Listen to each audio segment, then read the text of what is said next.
মাসাজিদাল্লাহ, তারাই তো আল্লাহর ঘরের ইবাদত করবে। কারা করবে এই কথা আমার আল্লাহ বলেছেন, মাসাজিদাল্লাহ মান আমানা বিল্লাহি ওয়াল ইয়াউমিল আখির। প্রথম নম্বর হলো যারা আল্লাহর উপর ঈমান এনেছে এবং পরকালের উপর ঈমান এনেছে। প্রথম নম্বর কি? যারা আল্লাহর উপর ঈমান এনেছে এবং পরকালের উপর ঈমান এনেছে। আকামাস সালাত, যারা সালাত আদায় করে, যারা সালাত কায়েম করে। ওয়াতাজ যাকাত, যারা যাকাত প্রদান করে। ইন্নামা ইয়াখশাল্লাহ, যারা আমার আল্লাহ রাব্বুল আলামিনকে।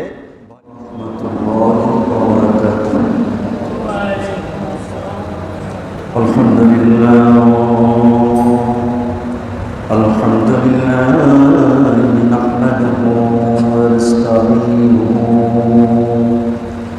ওয়া নাস্তাগফিরুহু ওয়া নাউযু বিল্লাহি মিন শুরুরি আনফুসিনা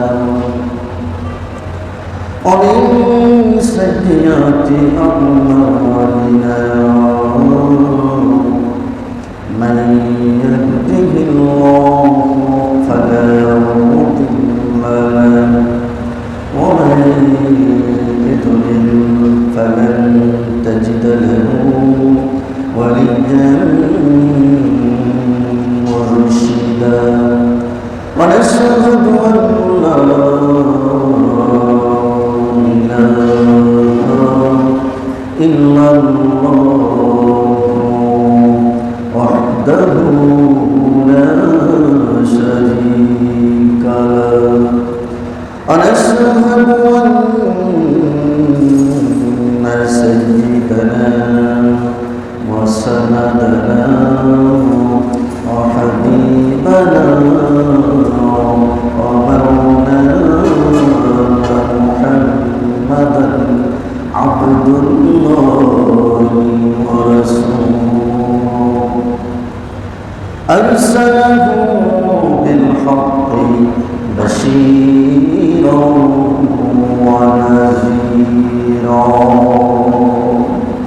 وداعيا إلى الله بإذنه وسراجا منيرا. فقد قال الله تعالى في كلامه المجيد وفي فرقان حميد. সকলে মহব্বতে আমার সঙ্গে পড়ুন আউযু বিল্লাহি মিনাশ শাইতানির রাজীম। বিসমিল্লাহির রাহমানির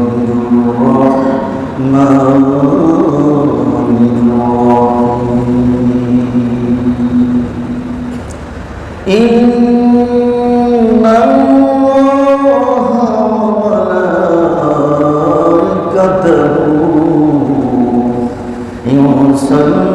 يصلون على النبي يا أيها الذين آمنوا صلوا عليه وسلموا تسليما. اللهم صل على مولانا محمد وعلى آل سيدنا مولانا محمد رسول من ভালোবাসা رسول من ভালোবাসা رسول من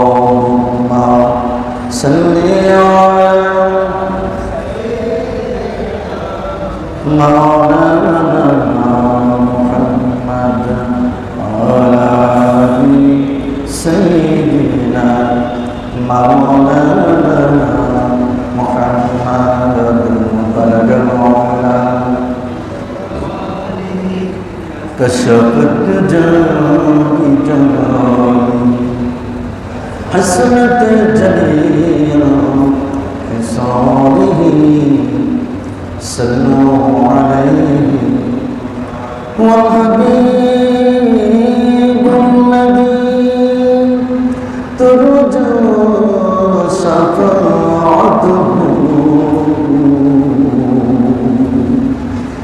वल हबीबुल लज़ी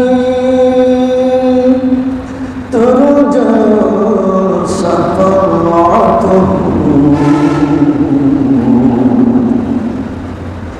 लिकुल्लि हौलिन मिनल अहवाल मुक़तदी बलगना बिकमालिही कशफ़त जमाली हसनत जमीउ खिसालिही सल्लु अलैहि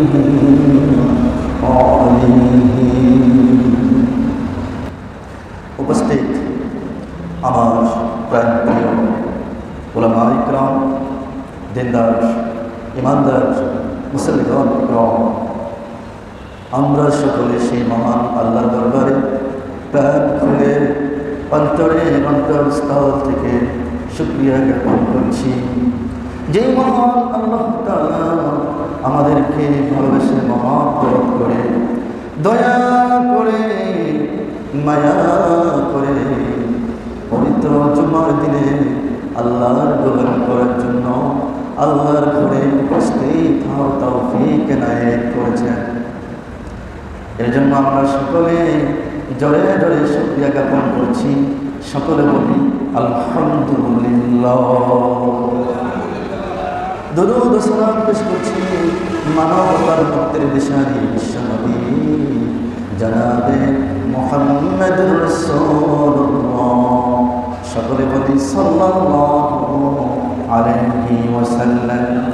মাগফিরাত কামনা করছি আমাদের রেখে যাওয়া আব্বা আম্মা, যারা আমাদেরকে ছেড়ে বিদায় নিয়ে সারা জনমের জন্য অন্ধকার কবরে চলে গিয়েছেন।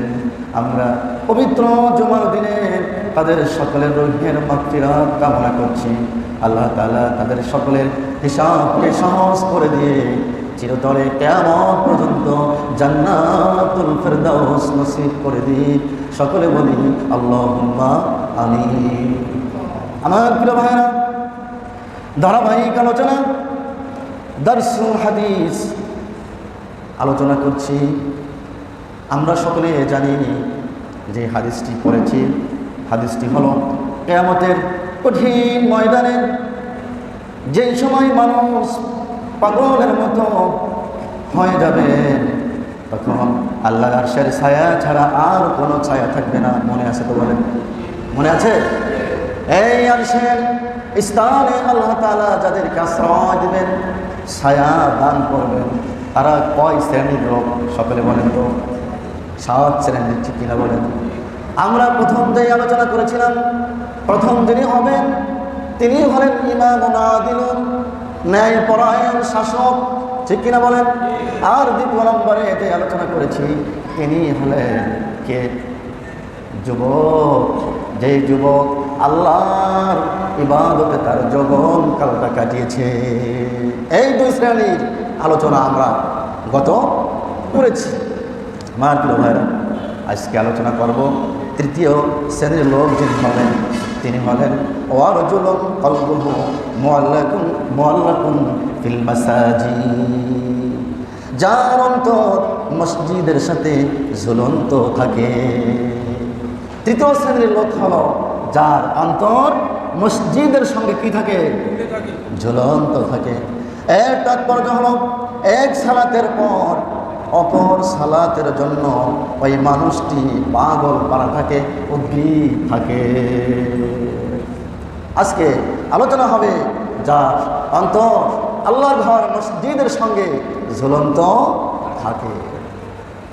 আমার প্রিয় ভাইরা, আল্লাহ রাব্বুল আলামিন সূরা তাওবার 18 নম্বর আয়াতে বলেছেন, ইন্নামা ইয়া'মুরু মাসাজিদাল্লাহি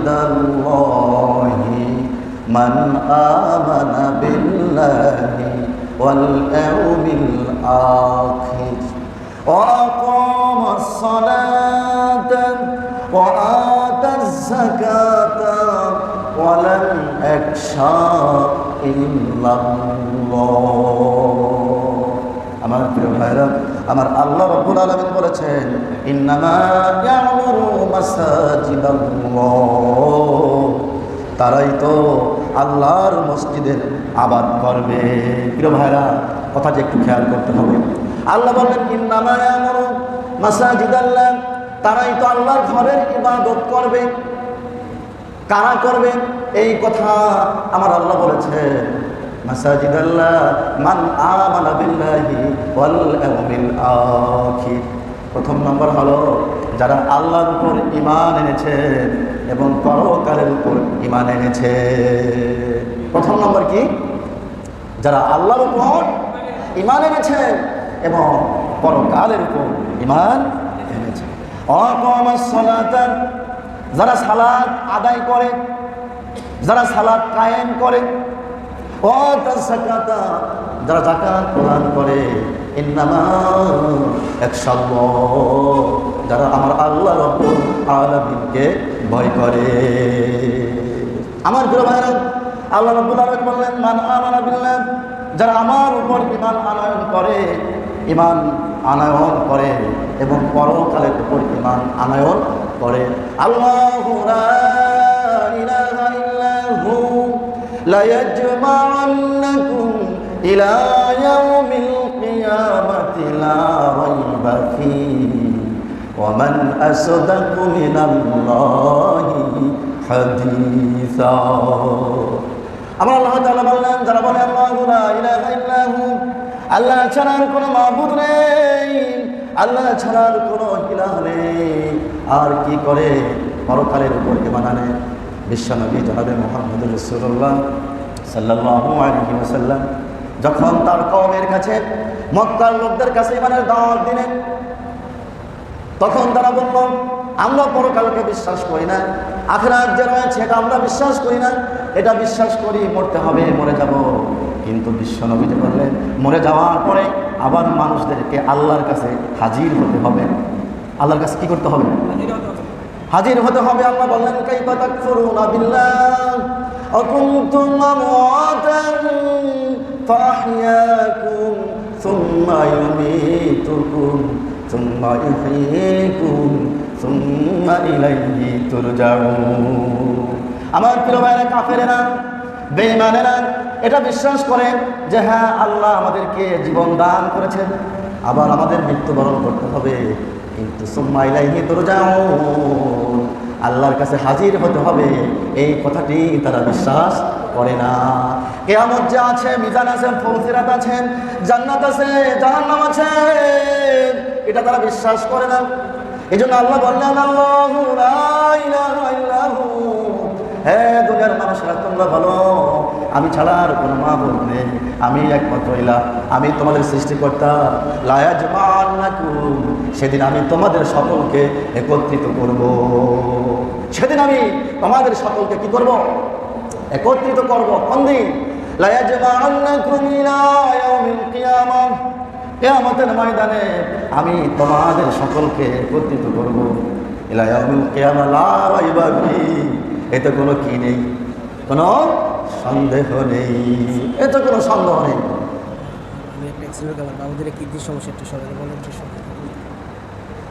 লা রাইবা ফীহি, এতে কোনো সন্দেহ নেই।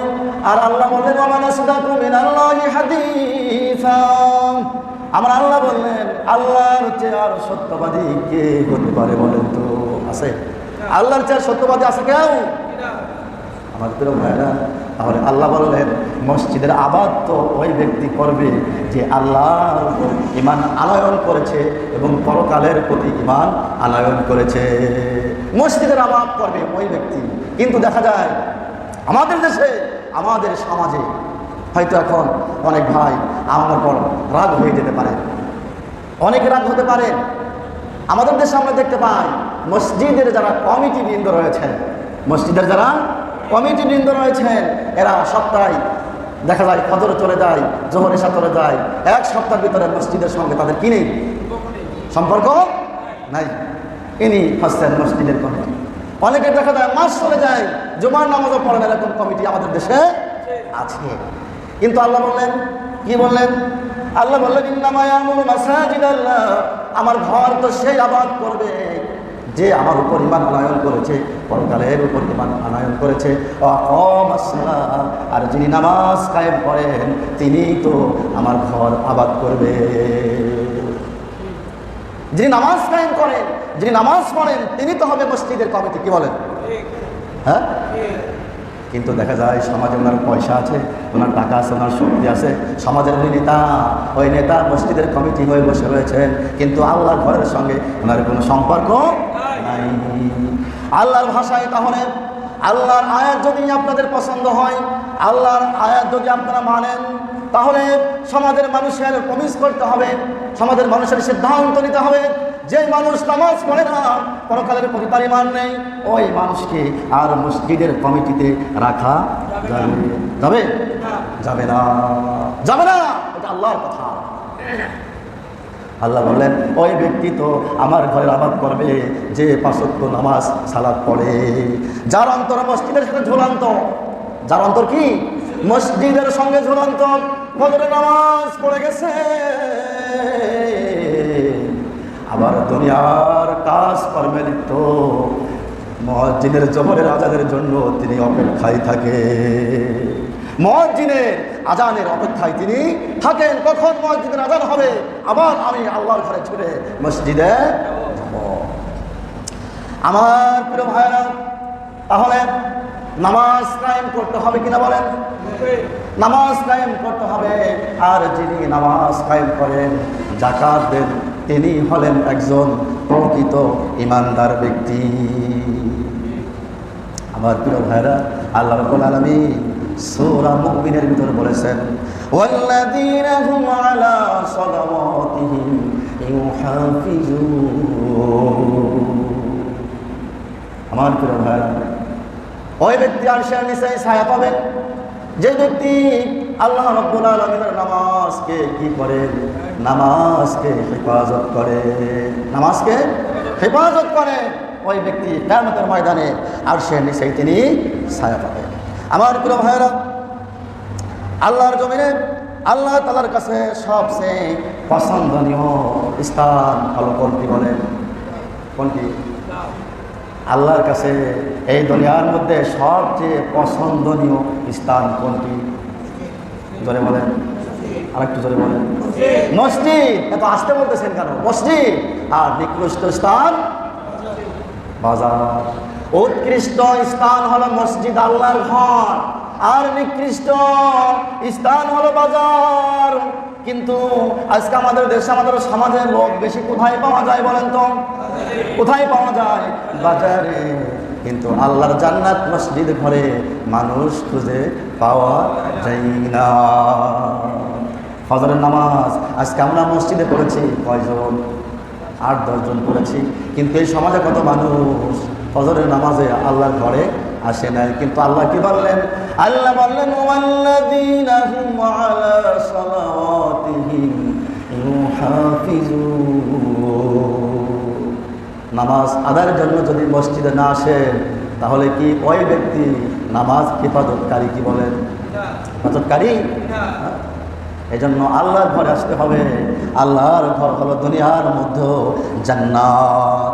দুনিয়ার মধ্যে জান্নাতের নাম কি বলেন? কি? মসজিদ। মসজিদের সাথে অন্তর ঝুলে থাকা, এই গুণ আল্লাহ প্রদত্ত একটি বড় নিয়ামত। আল্লাহ মসজিদের সঙ্গে অন্তর ঝুলে থাকা, এটা আল্লাহ প্রদত্ত একটি বড় নিয়ামত। বিশ্বনবী জনাবে মুহাম্মদুর রাসূলুল্লাহ সাল্লাল্লাহু আলাইহি ওয়াসাল্লাম সাহাবীদেরকে বললেন, ও আল্লাহর সাহাবীরা, আমি কি তোমাদেরকে এমন কিছু কথা বলবো না যে কথাগুলি বললে আল্লাহ রাব্বুল আলামিন তোমাদের জীবনের গুনাহগুলি মাফ করে দিবে? যে কথাগুলি যদি তোমরা জীবনে আমল করো, তাহলে আল্লাহ রাব্বুল আলামিন তোমাদের জীবনের মান সম্মান মর্যাদা বহু বহু গুণে বৃদ্ধি করে দিবেন। সুবহানাল্লাহ। সাহাবীরা পাগল করা হয়ে গেলেন এই কথাটি শোনার জন্য। সাহাবীরা বললেন, ইয়া রাসূলুল্লাহ, এমন দামি কথা আপনি আমাদেরকে বললেন, সেই কথাগুলি কি আমাদের সামনে খুব তাড়াতাড়ি বলুন। আল্লাহ নবী, বিশ্ব নবী, তিনি বললেন, আমার সাহাবীরা, যদিও তোমাদের কষ্ট হয়, যদিও তোমাদের, আমার প্রিয় ভাইরা, এই শিক্ষা শুধু সাহাবীদের জন্য নয়, এই শিক্ষা বিশ্ব নবীর সকল উম্মতের জন্য, ঠিক কিনা বলেন? সকল উম্মতের জন্য এই শিক্ষা। আল্লাহ নবী বললেন, আমার সাহাবীরা, যদিও তোমাদের কষ্ট হয়, তারপর তোমরা সুবিধা অসুবিধায় কষ্ট ক্লেশের মধ্যে তোমাদেরকে পবিত্রতা অর্জন করতে হবে। পবিত্রতা অর্জন করতে হবে, পবিত্রতা অর্জন করতে হবে, এবং পবিত্রতা অর্জন করে আল্লাহর ঘর মসজিদের মধ্যে তোমাদের ধাবিত হতে হবে। যদি তোমরা আল্লাহর ঘরে আসো তাহলে কি হবে? দুনিয়ার মধ্যে সবচেয়ে উৎকৃষ্ট স্থান, তোমরা এখানে প্রবেশ করলেন। মানুষ যখন আল্লাহর ঘরে প্রবেশ করে তখন কি করে? গল্প গুজব করে নাকি? আড্ডা দেয়, মিথ্যা কথা বলে, কি করে? মানুষ তো মসজিদ হলো আল্লাহকে সিজদা করার স্থান। আমার আল্লাহ রাব্বুল আলামিনের ঘরে কোন বান্দা যখন পাক পবিত্রতা অর্জন করেন, আল্লাহকে আল্লাহর সামনে দাঁড়িয়ে যায় এবং এরকম করে প্রমিস করে, কানে হাত দিয়ে দাঁড়িয়ে যায়, আল্লাহু আকবার, আমার আল্লাহ তুমি হলো আমার জীবনের সকল কিছু থেকে বড়। দাঁড়িয়ে যায় আল্লাহর সামনে, প্রতিজ্ঞাবদ্ধ হয়, বলে আলহামদুলিল্লাহি রাব্বিল আলামিন, সকল প্রশংসা কার জন্য? সকল প্রশংসা আমার সেই মালিকের জন্য। আমি আমার মালিকের সামনে দাঁড়িয়ে গিয়েছি। আমার আল্লাহ রাব্বুল আলামিন আরশে আজিমে বসে বলো, আমার ফেরেশতারা, আমার ফেরেশতারা, তোমরা সাক্ষী থাকো, আমার গোলাম আমাকে সবচেয়ে বড় বলেছে, আমার সামনে আমার ঘরে হাজির হয়ে গিয়েছে, এবং আমি আল্লাহ, আমি মালিক বলে তারা স্বীকার করেছে, আমি আমার গোলামকে মাফ করে দিয়েছি। আমি আমার গোলামকে কি করেছি? মাফ করে দিয়েছি।